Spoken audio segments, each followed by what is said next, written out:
بسم اللہ الرحمن الرحیم۔ السلام علیکم ناظرین اکرام، ساری دنیا جانتی ہے امریکہ افغانستان سے واپس جا رہا ہے۔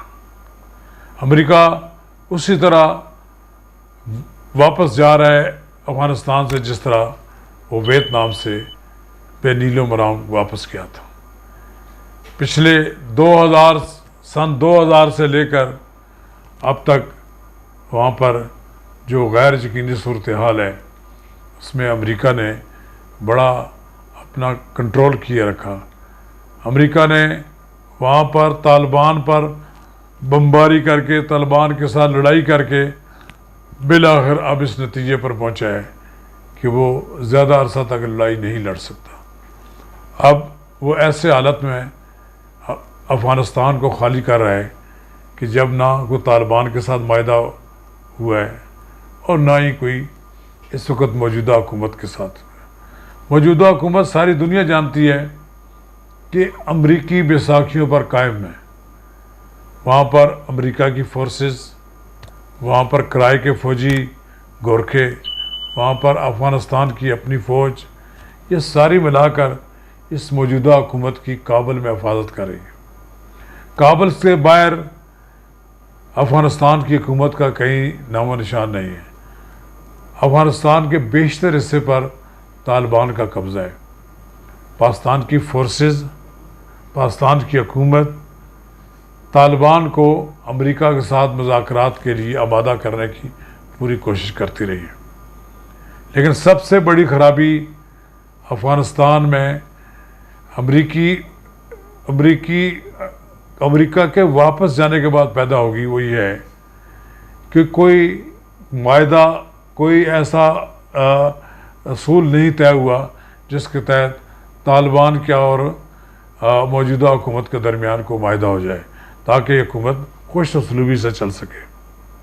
مجھے یاد ہے کہ ضیاء الحق کے دور میں جب افغانستان کو روسیوں سے خالی کرایا جا رہا تھا تو اس وقت بھی ضیاء الحق نے یہ کہا تھا کہ یہاں پر ایک ایسی حکومت قائم ہونی چاہیے جس کو عوام کی حمایت حاصل ہو۔ اب عوام کی لیکن نہ ہوا اور پھر طویل عرصے تک ایک خانہ جنگی رہی۔ ضیاء الحق کی بات کو نہیں تسلیم کیا گیا اور مغربی ممالک کے دباؤ کے تحت ایک ایسا افغانستان وہاں چھوڑ دیا گیا جو زخم رستہ رہا۔ افغانستان کے لیے پاکستان نے اربوں ڈالر کی اپنے سرمایہ کو ضائع کیا، اربوں ڈالر کا نقصان کیا، 70-80 ہزار سے زائد اپنے فوجیوں، سیولین، دیگر لوگوں کو شہید کیا، لیکن پھر بھی افغانستان کے لوگ ہم سے ناخوشی نظر آتے ہیں۔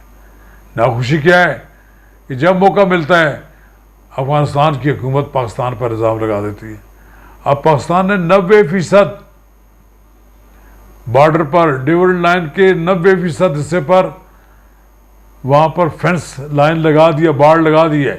یہ سب سے بڑا کارنامہ ہے، یہ نواز شریف دور میں شروع ہوا تھا جو ابھی تک جاری ہے، اور یہ سب سے بڑا میں سمجھتا ہوں اہم کام یہ ہوا ہے کہ وہ ڈیویڈ لائن جسے افغان ایک متنازع سرحد کہتے تھے، اب وہ اللہ تعالیٰ کے فضل و کرم سے ایک مستقل سرحد میں تبدیل ہو گئی ہے۔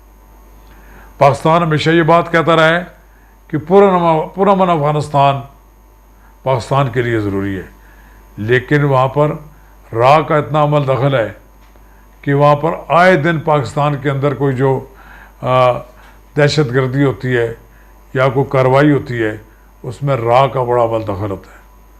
جب تک افغانستان سے راہ چلی نہیں جاتی، راہ کا وہ عمل دخل ختم نہیں ہو جاتا، ایک پرامن افغانستان نہیں ہو سکتا۔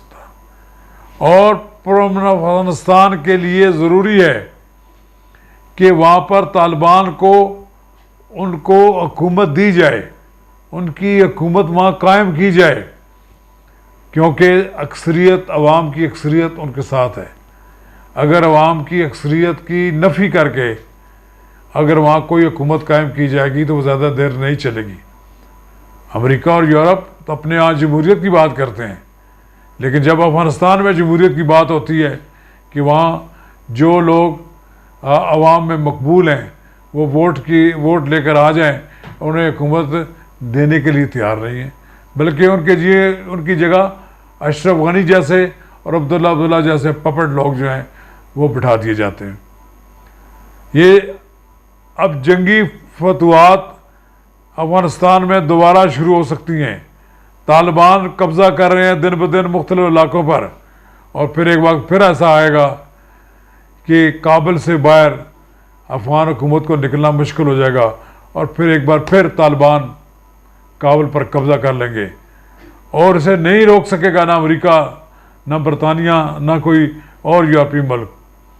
امریکہ کابل سے تو نکل رہا ہے، بگرام کا اڈا افغان حکومت کے حوالے کر رہا ہے، لیکن وہاں سے نکلنے کے بعد وہ پاکستان سے اڈے مانگ رہا ہے، اگرچہ وزیر اعظم بڑی دبنگ انداز میں انہوں نے کہا کہ ایبسلیوٹلی ناٹ، ہم نہیں دیں گے اڈے، لیکن جناب وزیر اعظم ہی کون سنتا ہے؟ وزیر اعظم کی اپنی ان کو اوقات کا علم ہے، یہ فیصلہ تو پھر اسٹیبلشمنٹ کرنا ہے جن کے پاس طاقت ہے۔ ہم بھی دیکھیں، اگر امریکہ افغانستان میں نکل جائے گا تو وہ آ کر پاکستان میں بیٹھ جائے گا، پاکستان کے اڈے استعمال کرے گا، اس سے ہم نہیں روک پائیں گے۔ پوری اپوزیشن کو قومی اسمبلی کی سلامتی کی کمیٹی جو کا اجلاس ہو رہا ہے قومی سلامتی کے بارے میں، اس میں جناب وزیر اعظم بھی آئیں، اس میں اپوزیشن لیڈر بھی موجود ہوں، سب موجود ہوں، ان کو بتایا جائے کیا آپ نے اڈے دے دیے ہیں، یا آپ نے آبادی کا اظہار کیا ہے، یا آپ نے اڈے خالی نہیں ہونے دیے، ابھی تک ان کے قبضے میں ہیں۔ یہ ساری باتوں پہ اعتماد میں لیں، پھر پتہ لگے گا کہ ہماری افغان پالیسی کا رخ کس طرف ہے۔ ہمیں افغان پالیسی بناتے ہوئے یہ بات پیش نظر رکھنی چاہیے کہ افغانستان کا مسئلہ اسی صورت میں حل ہو سکتا ہے کہ وہاں سے غیر ملکی فوجوں یعنی امریکہ اور اس کے اتحادیوں کی فوجیں نکلنے کے بعد راہ کی بھی وہاں سے عمل دخل ختم ہونا چاہیے۔ افغانستان کے عوام کو اپنے پاؤں پر کھڑا ہونا چاہیے، اور افغانستان سے پاکستان کے خلاف مداخلت بند ہونی چاہیے۔ بصورت دیگر افغانستان کا مسئلہ حل نہیں ہوگا، وہاں اسی طرح بد امنی رہے گی اور اس کے منفی اثرات پاکستان پر مرتب ہوتے رہیں گے۔ شکریہ۔